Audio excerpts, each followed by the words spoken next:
اینم باید با خودمون ببریم. مامانمو ندیدین؟ چه خبرت شروین؟ یعنی انقدر حواست پرته یادت رفته سلام کنی؟ بریم دخترم.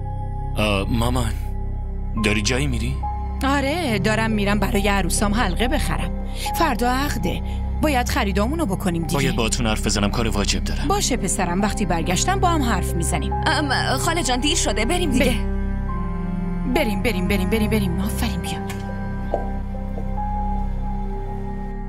چطوری؟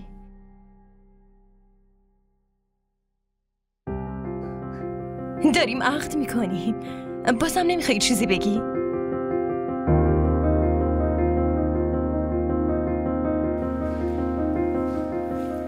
از گلم خوشت نیومد؟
شروین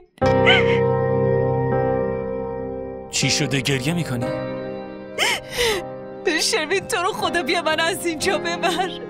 اینا حرف خودشونو میزنن. آیسان چی شده؟ شروین مامانم قول عقد من عارفو بهشون داده.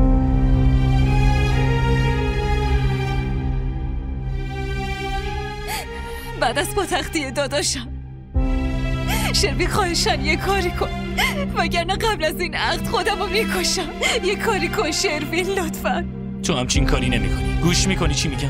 خب پس من چی کار کنم؟ تو چی میخوای من عقد کنم؟ تو رو فراموش کنم؟ همه چی رو فراموش کنم؟ بی خودی عاشقت نشدم که فراموشم کنی. از حرفایی که زدی حس کردم هیچ اهمیتی برات ندارم. خب برای چی مامانتو نمیفرستی؟ برای چی باهاش نمیای خواستگاری؟ آیسان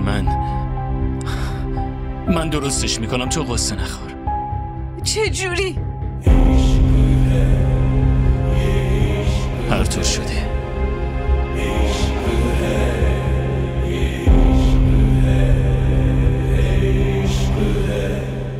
दिल को लगा के लुट जाना इश्क है,